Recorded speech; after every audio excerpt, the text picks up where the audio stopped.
سورہ انعام آیت نمبر 4 تا 10. نحمده ونصلي على رسوله الكريم اما بعد فاعوذ بالله من الشيطان الرجيم. بسم الله الرحمن الرحيم. وما تأتيهم من آية من آيات ربهم إلا كانوا عنها معرضين.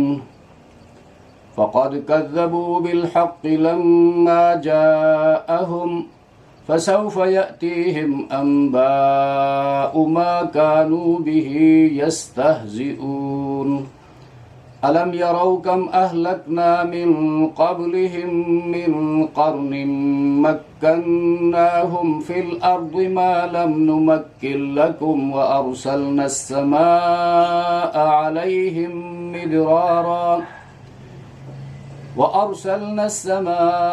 عليهم مدرارا وجعلنا الأنهار تجري من تحتهم فأهلكناهم بذنوبهم وأنشأنا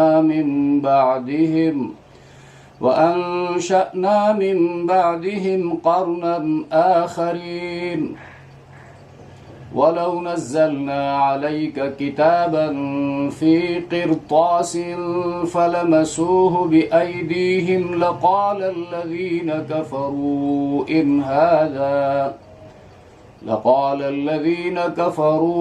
إن هذا إلا سحر مبين. وقالوا لولا أنزل عليه ملك ولو أنزلنا ملكا لقضي الأمر ثم لا ينظرون. ولو جعلناه ملكا لجعلناه رجلا وللبسنا عليهم ما يلبسون. وَلَقَدِ اسْتُهْزِئَ بِرُسُلٍ مِّن قَبْلِكَ فَحَاقَ بِالَّذِينَ سَخِرُوا مِنْهُم مَّا كَانُوا بِهِ يَسْتَهْزِئُونَ. سورہ انعام آیت نمبر 4 تا 10 کا لفظی ترجمہ و تحقیق. وما تأتیہم، اور نہیں آتی ان کے پاس، یہ ما نافیہ ہے. تأتیہم یہ اتیان سے، اتیان انفینیٹیو ہے، مصدر کہتے ہیں اس کو. اور تأتیہم پھر مضارع یعنی فعل حال ہے اور واحد ہے، مؤنث ہے، غائب ہے. ہم جو ہے اس کو ضمیر کہتے ہیں، پروناؤن، اور یہ جمع ہے، مذکر ہے، غائب ہے. من آیتن من آیات ربہم، ان کے پروردگار کی نشانیوں میں سے کوئی نشانی، الا کلمہ استثناء ہے، یعنی کوئی نشانی نہیں آتی، لیکن جب آتی ہے تو ان کا رویہ اس کے ساتھ کیا ہوتا ہے؟ کانوا عنہا معرضین، اسے منہ موڑتے ہیں، نہیں مانتے. معرضین یہ جمع ہے، اور معرضون بھی آتا ہے، معرضین بھی ہے. معرضن اس کا واحد ہے اور اعراض سے نکلا ہے، اور اعراض کرنے والے، منہ موڑنے والے. فقد کذبوا بالحق، کذبوا یہ تکذیب المصدر سے ماضی کا صیغہ ہے، جمع مذکر غائب. بالحق یعنی انہوں نے جھٹلایا حق کو. حق سے مراد یہاں کتاب اللہ ہے، قرآن مجید، یا محمد رسول اللہ صلی اللہ علیہ وسلم ہے. اور دونوں بھی مراد اس لیے کہ قرآن کو جھٹلانا پیغمبر کو جھٹلانا ہے، اور پیغمبر کو جھٹلانا قرآن کو جھٹلانا ہے. لما جاءہم، جب وہ حق ان کے پاس آیا. فسوف، فا جو ہے عاطفہ ہے، پہلے انہوں نے جب جھٹلایا تو اس کا انجام کیا ہوا، کیا ہوگا؟ سوف حرف استقبال ہے، یہ پریزنٹ ٹینس کو فیوچر کے ساتھ خاص کر دیتا ہے. حرف استقبال اسی ہے. یأتیہم اتیان سے ہے آنا. فسوف یأتیہم یعنی ان قریب آئے گا ان کے پاس. انباء خبر، نبا ان کی جمع ہے، جسے یعنی ایسی خبر جسے یقین یا ظن غالب حاصل ہو، ما کانوا بہ یستہزئون، جس کے بارے میں وہ مذاق کرتے تھے۔ استہزاء جو ہے مذاق کرنے کو کہتے ہیں، اور یستہزئون اس کا روٹ جو ہے حزء ہے، ہا زا حمزہ، حزء، اسی سے استہزاء، اور یستہزئون مضارع جمع مذکر غائب کا صیغہ ہے۔ اولم یروا، کلمہ استفہام ہے، کیا یہ ڈانٹ ڈپٹ کے لیے آتا ہے، ملامت کرنے کے لیے۔ لم یروا یہ رؤیتن سے، رؤیت کبھی آنکھوں سے ہوتی ہے اور کبھی دل سے یعنی عقل سے، یعنی کبھی بصری کبھی عقلی۔ کیا انہوں نے نہیں دیکھا، اس پر غور و فکر نہیں کیا؟ کم خبریہ ہے، کم یا خبریہ ہوتا ہے یا استفہامیہ ہوتا ہے، کتنی یا کس قدر۔ اہلکنا من قبلہم من قرن، کہ ہم ان سے پہلے بہت ساری جماعتوں کو ہلاک کر چکے۔ قرن جو ہے اس میں جمع ہے، اس کا اطلاق زمانہ پر ہوتا ہے جو 100 سال پر مشتمل ہوتا ہے، اور ایک زمانہ میں رہنے والے لوگوں پر بھی۔ اب 100 سال کا زمانہ ہی مراد نہیں ہے، بلکہ 100 سال کے زمانے میں، 100 سال کی مدت میں جتنی نسلیں گزر جاتی ہیں دنیا میں آنے کے بعد پھر چلی جاتی ہیں، وہ مراد۔ مکناہم، تمکین مصدر سے مکناہم ماضی کا صیغہ ہے اور معروف ہے، جمع متکلم ہے۔ فی الارض، زمین میں، ہم نے زمین میں انہیں ایسی قوت اور سلطنت عطا کی، اقتدار عطا کیا۔ ما موصولہ ہے، الذی کے معنی میں ہوگا، جو لم نمکن، لم نمکن طاقت نہیں دی، جگہ نہیں دی، یعنی تمہیں ہم نے ویسی طاقت اور سلطنت عطا نہیں کی ہے جیسی سلطنت اور طاقت تم سے پہلے قوم عاد، سمود وغیرہ کو دی تھی۔ وَأَرْسَلْنَا السَّمَاءَ عَلَيْهِمْ مِدْرَارًا، ارسلنا السماء، یہ ارسال السماء سے مراد انزال المطر ہے، بارش کا برسانا۔ مدرارن، مدرار جو ہے لگاتار، مدرار یہ در مصدر سے ہے، مبالغہ کا صیغہ ہے، اور بہت برسنے والا۔ ہم نے ان پر خوب کثرت سے بارش برسائی۔ مدرار برکت کے لیے بھی استعمال ہوتا ہے، کثرت کے لیے استعمال ہوتا ہے، تو یہاں بارش کثرت سے یا موسلا دھار، برمحل برموقع بارش۔ وَجَعَلْنَا الْأَنْهَارَ تَجْرِي مِن تَحْتِهِمْ، اور ہم نے ان کے باغات کے نیچے نہریں بہائی، یعنی باغات کے نیچے نہریں بہائی تو باغوں کے نیچے نہریں بہنے سے وہ سدا بہار ہوتے ہیں۔ فَأَهْلَكْنَاهُمْ بِذُنُوبِهِمْ، ان کے گناہوں کی وجہ سے انہیں ہلاک کیا۔ وَأَنشَأْنَا مِن بَعْدِهِمْ قَرْنًا آخَرِينَ، انشأنا انشاء مصدر سے یہ ماضی جمع متکلم کا صیغہ ہے، ہم نے پیدا کیا، ہم نے اٹھایا، پرورش کی، قرنن ایک زمانہ کے لوگ۔ وَلَوْ نَزَّلْنَا عَلَيْكَ كِتَابًا، واو عاطفہ ہے، اور لو یہ کلمہ شرط ہے، ولو اور اگر۔ نزلنا تنزیل مصدر سے ہے، اور اگر ہم آپ پر کتاب، کاغذ پر لکھا ہوا نوشتہ نازل کرتے، تو الکتاب سے مراد یہاں پر نفس صحیفہ نہیں ہے بلکہ مکتوب مراد ہے، لکھا ہوا۔ فی قرطاس، قرطاس وہ کاغذ جس پر لکھا ہوا ہو۔ فلمسوہ، لمس مصدر سے لمسوہ جو ہے ماضی جمع مذکر غائب کا صیغہ ہے، ہو ضمیر واحد مذکر غائب یہ مفعول ہے، پس وہ اس کتاب کو اپنے ہاتھوں سے چھوتے پکڑتے۔ لقال الذین کفروا، یہ تو ضرور کہتے ہیں وہ لوگ جنہوں نے کفر اختیار کیا، ان ھذا نہیں ہے یہ الا مگر سحر مبین، بہت بڑا جادو، ایک کھلا ہوا جادو۔ وقالوا لولا نزل علیہ ملک، اور ان کفار نے کہا لولا کیوں نہ، یہ بمعنی حلا ہے، لولا حلا کیوں نہ، یہ فعل پر تنبیہ کے لیے ہے، حرف تحذیب ہے غیر جازم، اور اتارا گیا اس پر فرشتہ، یعنی کیوں نہ اتارا گیا محمد پر فرشتہ۔ جواب ولو انزلنا ملکن، اور اگر ہم اتارتے فرشتہ، لقضی الامر، پھر لقضی الامر تو معاملہ کبھی کا فیصلہ ہو چکا ہوتا.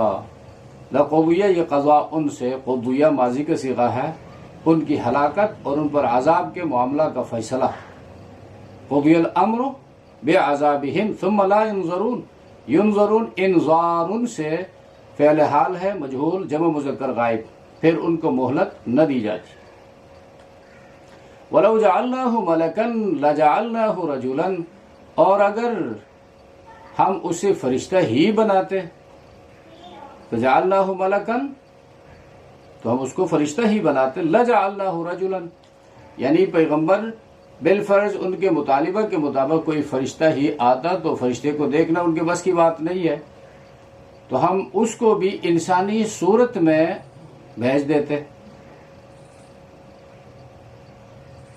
تو وَلَلَبَسْنَا عَلَيْهِمْ، لبسنا یہ لبس المصدر سے ماضی جمع متکلم کا صیغہ ہے. لبسا یلبسو، معاملہ کو ہم مشکوک کر دیتے ان پر، یعنی بات پھر وہی ہو جاتی. ان کا اعتراض اپنی جگہ باقی رہتا کہ یہ تو انسان ہے، آدمی کی شکل میں آیا ہے، حالانکہ وہ ہوتا فرشتہ. شکل بدلنے سے ان کا سوال جو ہے اپنی جگہ باقی رہتا.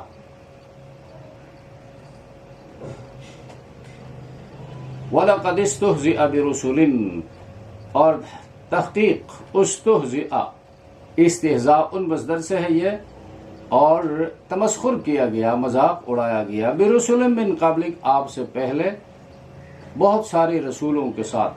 فحاق، یہ حیق سے ماضی واحد مذکر کا صیغہ ہے، غائب ہے، بس اس نے گھیر لیا، وہ پلٹ پڑا. بالذین سخروا منہم، ان لوگوں پر جنہوں نے ان میں سے مذاق کیا تھا، تمسخر کیا تھا. ما کانوا بہ یستہزئون، جن پر وہ استہزاء کیا کرتے تھے. سورہ انعام آیت نمبر 4 تا 10 کی مختصر تفسیر. ان آیات میں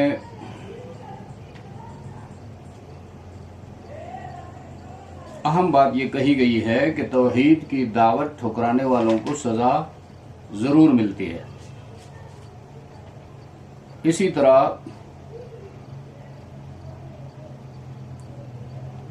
مانگا ہوا معجزہ وہ نہیں دکھایا جاتا، اس کی حکمت کیا ہے، اور رسول پر فرشتہ نہیں اتارا گیا، اس کی کیا حکمت ہے. اور اسی طرح رسول اللہ صلی اللہ علیہ وسلم کو تسلی اور مذاق کرنے والوں کو دھمکی دی گئی ہے. وَمَا تَأْتِيهِم مِّنْ آيَةٍ مِّنْ آيَاتِ رَبِّهِمْ إِلَّا كَانُوا عَنْهَا مُعْرِضِينَ، اور نہیں پہنچتی لوگوں کو کوئی آیت، نشانی، معجزہ، قرآن کی آیت، اللہ کا حکم. إِلَّا كَانُوا مِنْ آيَاتِ رَبِّهِمْ، ان کے پروردگار کی آیتوں میں سے. إِلَّا كَانُوا عَنْهَا مُعْرِضِينَ، مگر اسے روگردانی کرنے والے ہیں. تو ایسے لوگوں کو سزا مل کر رہے گی. اور یہاں پر ایک اصول سامنے آیا کہ اعراض عن الآیات، منہ موڑنا، یہ کفر ہے. اب اس منہ موڑنے کی دو صورتیں ہیں. ایک یہ ہے کہ سرے سے اس آیت کو مانتا ہی نہیں ہے، یہ دائرہ اسلام سے ہی باہر ہے. اگر اسلام کے دائرے میں تھا اور اللہ کی کسی آیت کا انکار کر بیٹھا، وہ دائرہ اسلام سے باہر ہو گیا.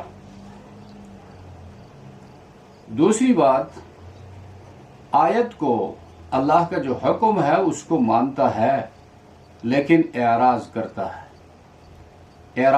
ہے عمل سے، جس طرح آج کل مسلمانوں کا حال ہے.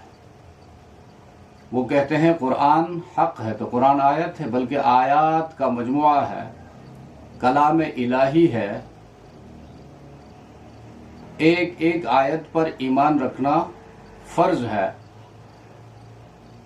اور پھر جہاں احکام کی آیتیں ہیں ان پر عمل کرنا بھی ضروری ہے نجات کے لیے، لیکن مسلمان ہیں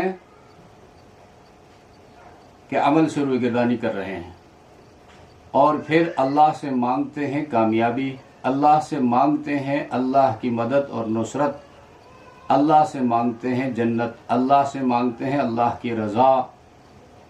تو یہ بار بار سمجھایا گیا ہے، اللہ کی رضا کو حاصل کرنے کے لیے اللہ کی مرضیات پر چلنا ضروری ہے۔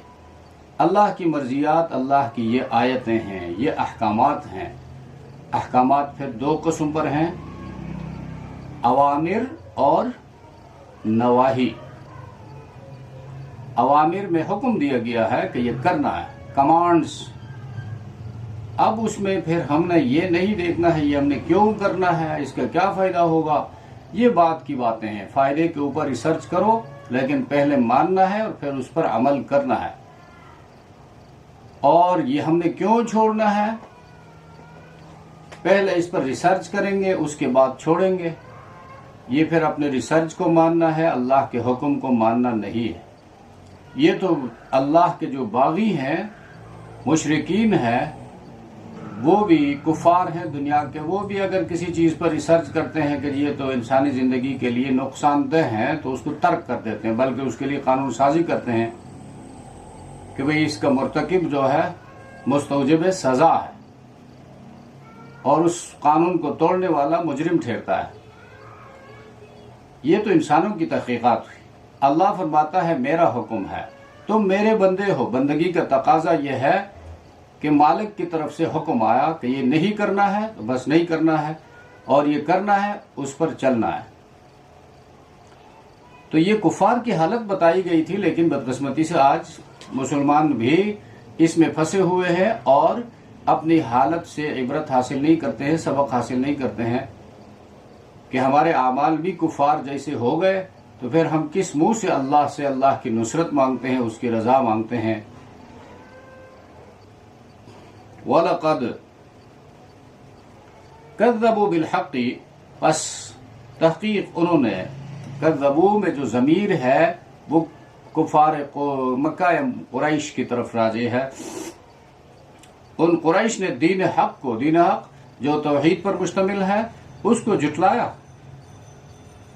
یوں جھٹلایا کہ یہ تو ایک اللہ کی عبادت کی طرف یہ دعوت دیتے ہیں، اور ہمارے باپ دادوں نے تو 360 بتوں کو پوجا ہے، لات، منات، عزا، حبل وغیرہ وغیرہ، ود، سوا، یغوث، یعوق، یہ ان کے بتوں کے نام ہیں۔ وہ اپنے ہاتھوں سے تراش کر سامنے رکھ کر ان کو پوجتے تھے، ان سے حاجتیں مانگتے تھے، اور نظر و نیاز ان کے نام کی چڑھاتے تھے۔ تو انکار کر بیٹھا، فَسَوْفَ يَأْتِيهِمْ أَنْبَاءُ مَا كَانُوا بِهِ يَسْتَهْزِئُونَ، اور ہاں فَسَوْفَ لَمَّا جَاءَهُمْ فرمایا جب وہ دین حق ان تک پہنچا، یہ نہیں کہ دین حق نہیں پہنچا ہے، وہ سمجھتے نہیں تھے، سمجھانے والا کوئی نہیں تھا، اور اللہ نے ایک دم سے ان کو کان سے پکڑ لیا اور عذاب آیا۔ ایسا نہیں ہے، بلکہ ان کے اندر اللہ نے عظیم الشان پیغمبر کھڑا کیا، اس پیغمبر نے دن رات ایک کر کے اللہ کا پیغام ان تک پہنچایا، اور ان کو مہلت دی گئی، اور پھر انہوں نے جھٹلایا، تو پھر اللہ کا یہ عذاب آیا۔ فسوف یاتیہم، اب یہ تھریٹ ہے، دھمکی ہے، فسوف یاتیہم، ان قریب ان کو پہنچے گی، انباء وعید کی حقیقت۔ وعید وہ دھمکی جو دی گئی ہے اس کی حقیقت وہ کیا ہے؟ دھمکی عذاب کی دی گئی ہے، وہ عذاب آئے گا۔ ما کانوا بہ یستہزئون، جس کی وہ ہنسی اڑایا کرتے تھے، جس کے اوپر مذاق کیا کرتے تھے۔ تو یہاں پر اور اگلی آیت میں کفار کی حالات کے 3 مراتب بیان کیے گئے ہیں۔ ایک جو ہے واضح دلائل میں تفکر اور تذکیر سے اعراض، واضح دلائل میں غور و فکر کی دعوت دی گئی ہے اور نصیحت پکڑنے کا حکم دیا گیا ہے، اسے انہوں نے اعراض کیا، منہ موڑا۔ اور دوسری جو ہے آیات الہیہ کی تکذیب کی اور استہزاء کیا۔ یہ استہزاء جو ہے اللہ کے احکام کے ساتھ یہ ضلالت و گمراہی کا آخری مرتبہ ہے۔ جو بندہ اللہ کے احکامات کا استہزاء کرتا ہے، مذاق اڑاتا ہے، وہ گمراہی کے آخری سٹیپ پر پہنچا ہوا ہے۔ تو ہمارے لیے بھی اس میں درس یہ ہے، اللہ کا حکم سامنے آئے تو آمنا و صدقنا، اب اس پر عمل کرنے کی کوشش کریں گے، اور ہمیشہ آیت اللہ کا استہزاء کرنے والے ہلاک کیے گئے ہیں۔ فرمایا الم یرو کم اہلکنا من قبلہم، الم یرو کیا نہیں دیکھا، غور و فکر نہیں کیا، ان کو دعوت فکر ہے۔ کم اہلکنا من قبلہم، کتنے لوگوں کو، کتنی قوموں کو، کتنی نسلوں کو ہم نے ہلاک کیا ان سے پہلے، من قرن، صدی والوں میں سے، یعنی قوم عاد جو عرب میں گزری ہے، ثمود عرب میں گزری ہے، لوط عرب میں گزری ہے، اور جن کے حالات سے یہ لوگ آگاہ تھے۔ مکناہم فی الارض، جن کو ہم نے حکومت دی تھی، تمکین فی الارض، حکومت، اقتدار عطا کیا تھا اور مضبوطی عطا کی تھی، جمایا تھا ان کو زمین میں، ما لم نمکن لکم، ایسا جمایا تھا کہ ویسا تمہیں نہیں جمایا ہے، ایک کفار مکہ، ایک قریش مکہ، تمہیں نہیں جمع، اتنی طاقت تمہیں ہم نے نہیں دی ہے۔ اور دوسری جگہ قرآن کہتا ہے وما بلغوا معشار ما آتیناہم، یہ ان کے 10ویں حصے کو بھی نہیں پہنچے ہیں۔ ان کی عمریں 400 سال، ان کی معیشت اتنی مضبوط، ان کے بدن 60 ہاتھ لمبے اور 6 ہاتھ چوڑے، اب ان کی صلاحیتیں بھی ویسی ہی تھی۔ قرآن کہتے ہیں تنحتون من الجبال بیوتا، ماہر تھے، انجینئرز تھے اور ڈاکٹرز تھے، لیکن پیغمبر کی نافرمانی کی تو اللہ کا عذاب آیا۔ تو ویسی طاقت ہم نے تمہیں نہیں دی ہے مشرکین مکہ۔ وَأَرْسَلْنَا السَّمَاءَ عَلَيْهِمْ مِدْرَارًا، أَرْسَلْنَا السَّمَاءَ عَلَيْهِمْ، اور ہم نے ان پر آسمان سے موسلا دھار پانی برسایا، مدرارا، موسلا دھار۔ وَجَعَلْنَا الْأَنْهَارَ تَجْرِي مِن تَحْتِهِمْ، اور جاری کی ہم نے ان کے علاقے میں نہریں، بہائی ہم نے ان کے علاقے میں نہریں۔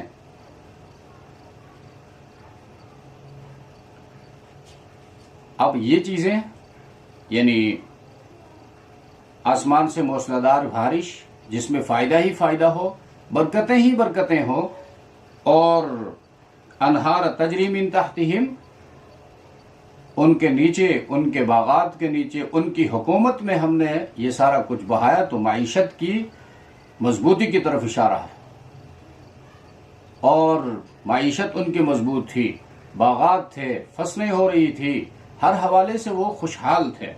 لیکن جب حق کو ٹھکرایا فَأَهْلَكْنَاهُمْ، ہم نے ان کو ہلاک کر دیا، بِذُنُوبِهِمْ، ان کو ہلاک کر دیا۔ اللہ ظالم نہیں ہے، اللہ فرماتا ہے ان کے گناہوں کے سبب ہم نے ان کو ہلاک کر دیا۔ وَأَنشَأْنَا مِن بَعْدِهِمْ قَرْنًا آخَرِينَ، اور ہم نے پیدا کر دی ان کے بعد دوسری امت، جنہوں نے مانا تھا، ہم نے ان کے اولاد کو آگے موقع دیا، ہم نے ان کی اولاد کو اتنا پھیلایا کہ پھر آگے چل کر وہ پوری امت بن گئی اور فرمانبردار امت۔ وَلَوْ نَزَّلْنَا عَلَيْكَ كِتَابًا فِي قِرْطَاسٍ، اب یہاں پر مشرکین مکہ کا ایک مطالبہ تھا محمد الرسول اللہ سے، وہ کہتے تھے کہ بھئی ہم جو مطالبہ آپ سے کر رہے ہیں،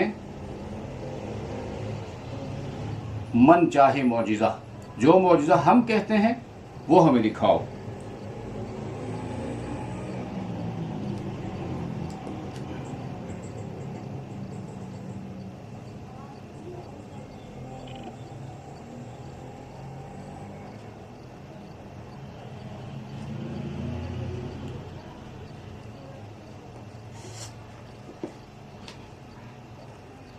اور وہ یہ ہے کہ آسمان پہ چڑھ جاؤ اور جا کر ہم میں سے جو ہمارے بڑے ہیں، سردار ہیں، طائف کا ایک سردار ہے، ملک صاحب ہیں، چودھری صاحب ہیں، اس کے نام اللہ کی طرف سے ایک لیٹر لے آؤ کہ یہ محمد جو ہے میرا بھیجا ہوا پیغمبر ہے، اور جو اس کے اوپر نازل ہوتا ہے یہ میری کتاب ہے، قرآن اس کا نام ہے، لہذا اس کو فالو کرو۔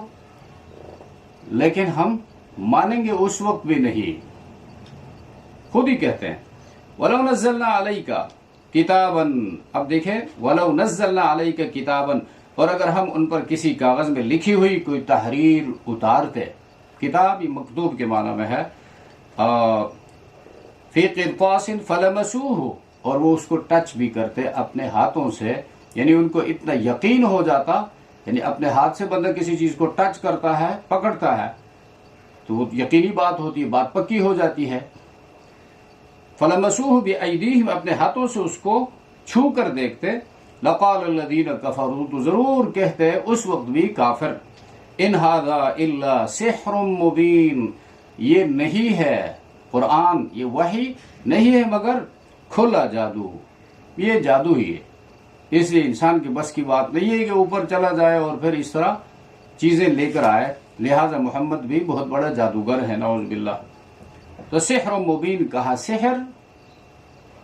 سحر جو ہے جادو، یہ تو ایک فن ہے، اور دھوکہ دیا جا سکتا ہے، اور دھوکہ دینے کے لیے یہ کام کیا جاتا ہے، جبکہ خوارق جو ہے معجزہ ہے، کرامت ہے، اس کا تعلق اللہ تبارک و تعالیٰ کی ذات سے ہے، اور وہ جس پر ظاہر کرنا چاہے ظاہر کرتا ہے، وہ معجزہ اپنے نبیوں کو دیتا ہے، ان کے ہاتھ میں ظاہر کرتا ہے، اور کرامت جو ہے اپنے ولیوں کے ہاتھ میں ظاہر کرتا ہے، کسی خبیث کے ہاتھ میں، کسی بے دین کے ہاتھ میں کرامت ظاہر نہیں ہوتی۔ تو رسول پر فرشتہ کیوں نہیں اتارا گیا؟ یہاں پر یہ وہ مشرکین کا ایک اعتراض یہ تھا کہ محمد واقعی اللہ کے نمائندے ہیں، تو فرشتہ کیوں نہیں اتارا گیا؟ دنیا کے بادشاہ جب سفیر کہیں بھیجتے ہیں تو اپنے نمائندے اس کے ساتھ کر دیتے ہیں، اور جو باڈی گارڈ کے طور پر ان کے ساتھ جاتے ہیں۔ اس کا جواب دیا کہ رسول پر فرشتہ جو ہے وہ اس وقت اتارا جاتا ہے جب جھگڑا اپنی انتہا کو پہنچتا ہے۔ وَقَالُوا لَوْلَا أُنزِلَ عَلَيْهِ مَلَكٌ، اور انہوں نے کہا کیوں نہیں اتارا اس پیغمبر پر ملک، فرشتہ۔ اب فرشتہ اتارنے کے دو مقاصد ہوتے ہیں، ایک مقصد ہے انسانوں کے خیر کے واسطے، ان کی ہدایت کے لیے فرشتہ بھیجنا، وہ تو جبریل علیہ السلام وحی لے کر، قرآن لے کر آ رہا ہے، اور 23 سال تک وہ آتا رہا، قرآن پہنچاتا رہا، اور دوسرے ملک فرشتے احادیث نبویہ لے کر پیغمبر پر نازل ہوتے رہے، اور دوسرا جو ہے فرشتہ آنے کا مقصد اسی پیغام کو جو جبریل امین لے کر آیا ہے، خیر کے پیغام کو، ہدایت کے پیغام کو، جب قوم ٹھکراتی ہے، نہیں مانتی، اسے روگردانی کرتی ہے اور اتمام حجت ہو جاتا ہے، تو اس وقت پھر عذاب کا فرشتہ بھیجا جاتا ہے۔ وہ فرشتہ جب آتا ہے تو پھر پانی سر سے گزر چکا ہوتا ہے، پھر مہلت نہیں ملتی۔ تو اب قرآن یہی کہہ رہا ہے کہ فرشتہ تو ہم بھیجتے ہیں، محمد پر فرشتہ نازل ہو رہا ہے، جبریل امین وحی لے کر آ رہا ہے، اس کو تم نہیں مانتے ہو۔ اب جب اس کو نہیں مانتے ہو تو آگے چل کر اس نہ ماننے کے نتیجے میں جب صبر کا پیمانہ لبریز ہو جائے، اتمام حجت ہو جائے، تو وہ فرشتہ آئے گا جو تمہیں ختم کر دے گا۔ تو تیسرا کوئی مقصد فرشتے کے آنے کا نہیں ہے۔ وَقَالُوا لَوْلَا أُنزِلَ عَلَيْهِ مَلَكٌ، اور انہوں نے کہا کیوں نہیں اتارا گیا اس پر کوئی فرشتہ؟ جواب، وَلَوْ أَنزَلْنَا مَلَكًا لَقُضِيَ الْأَمْرُ، اور اگر ہم کوئی فرشتہ اتارتے تو معاملہ نمٹا دیا جاتا۔ ثُمَّ لَا يُنظَرُونَ، پھر وہ ڈھیل نہ دیے جاتے، ان کو مہلت نہ ملتی۔ وَلَوْ جَعَلْنَاهُ مَلَكًا لَجَعَلْنَاهُ رَجُلًا، اب یہاں پر کچھ اور قرآن وضاحت کرتا ہے۔ یہ اگر فرشتے کو ہم بھیجتے تو اس وقت یہ اور سوال اٹھاتے کہ یہ تو فرشتہ ہے، ہم انسان ہیں، ہم اسے فائدہ حاصل نہیں کر سکتے ہیں، وہ ہماری رہنمائی نہیں کر سکتا، ہماری ضرورتوں کو جانتا ہی نہیں ہے فرشتہ۔ اس فرشتے کو کیا پتا ہے کہ بھوک کس چیز کا نام ہے، پیاس کس چیز کا نام ہے، اور شہوت کس چیز کا نام ہے، بیوی کسے کہتے ہیں، اولاد کی کیا خصوصیات ہوتی ہیں، وہ کیا فوائد ہوتی ہیں اولاد کی، گرمی سردی کس چیز کا نام ہے، یہ تو فرشتے جانتے ہی نہیں ہے۔ لہذا یہ اللہ نے کوئی فطرت کے خلاف کام کیا ہے۔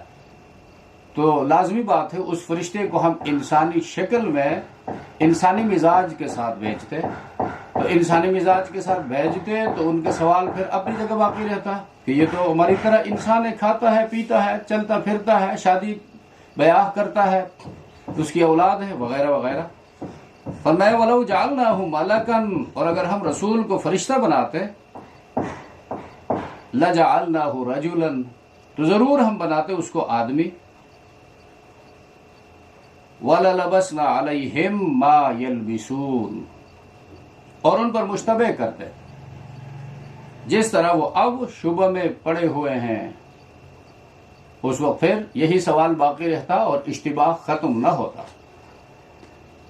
وَلَقَدِ اسْتُهْزِئَ، اب نبی کریم صلی اللہ علیہ وسلم کو تسلی اور مذاق کرنے والوں کو دھمکی۔ وَلَقَدِ اسْتُهْزِئَ بِرُسُلٍ مِّن قَبْلِكَ، اور بخدا واقعہ یہ ہے کہ اے پیغمبر آپ سے پہلے بھی رسولوں کا مذاق اڑایا گیا۔ موسیٰ علیہ السلام کا مذاق اڑایا گیا، ابراہیم علیہ السلام پر ٹھٹھا کیا گیا، اور لوط علیہ السلام پر بپتیاں کسی گئی۔ تو انہوں نے کیا کیا؟ وَلَقَدِ اسْتُهْزِئَ بِرُسُلٍ مِّن قَبْلِكَ، اور بخدا واقعہ یہ ہے مذاق کیا گیا رسولوں کے ساتھ آپ سے پہلے، فَحَاقَ بِالَّذِينَ، پھر پس گھیر لیا ان کو جنہوں نے سخروا، مذاق کیا۔ تو مذاق کرنے والے دیر سویر اللہ کے عذاب میں گرفتار ہوتے ہیں۔ مَا كَانُوا بِهِ يَسْتَهْزِئُونَ، اس عذاب نے جو تھے وہ اس کا مذاق اڑاتے۔ قل، تو اللہ کا عذاب جب آ جائے تو کیا کرنا چاہیے؟ عذاب جب آ جائے تو استغفار کرنے کی ضرورت ہے، گناہ بخشوانے کی ضرورت ہے، اللہ کی طرف متوجہ ہونے کی ضرورت ہے۔ آج ملک جو ہے، ملک پاکستان اس عذاب میں مبتلا ہے، قحط کے عذاب میں مبتلا ہے، فرقہ واریت کے عذاب میں مبتلا ہے، اور کرپشن کے عذاب میں مبتلا ہے، اور ہم لوگ ایک دوسرے کا زبردست مذاق اڑا رہے ہیں، اور نتائج کی فکر کیے بغیر کہ بھئی ہمارے اس مذاق کا آگے کیا نتیجہ ہونے والا ہے، ہو سکتا ہے اس سے بھی حالات مزید سخت ہو جائے، اللہ اوپر سے بارشوں کا سلسلہ بند کر دے اور زمین اگانا بند کر دے، ویران ہو جائے، تو ہم کہاں جائیں گے؟ یہ کوئی سوچتا ہی نہیں۔ قرآن کہتا ہے یہ چیزیں عذاب ہیں، فرقہ واریت عذاب ہے، اور ملک کا، معاشرے کا امن برباد ہو جاتا ہے، اور قحط سالی عذاب ہے۔ اس لیے ہے کہ لعلہم یتضرعون، لعلہم یرجعون، تاکہ یہ لوگ تنگ ہو کر میری طرف رجوع کرے، تنگ ہو کر بھوک کی وجہ سے، افلاس کی وجہ سے یہ میری طرف رجوع کرے، اور میں پھر ان کے رزق میں فراوانی کروں گا، رزق کے دروازے ان کے لیے پھر کھول دوں گا۔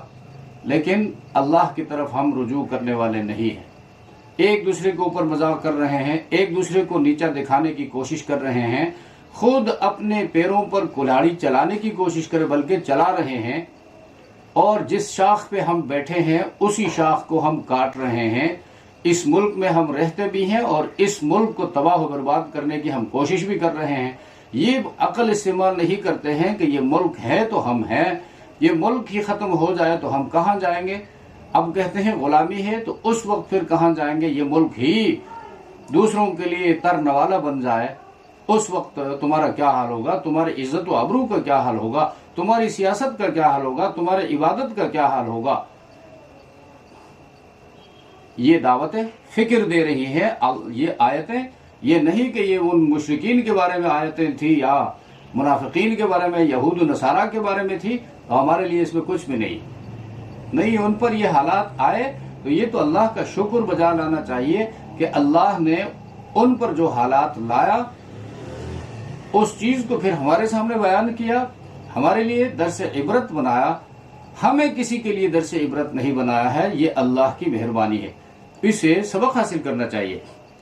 تو فحاق بالذین سخروا منهم ما كانوا به يستهزئون قل سیروا فی الارض ثم انظروا کیف کان عاقبۃ المکذبین۔ اللہ تبارک و تعالیٰ ہم سب کو سمجھ عطا فرمائے۔ سبحان ربک رب العزت عما یصفون وسلام علی المرسلین والحمد للہ رب العالمین آمین.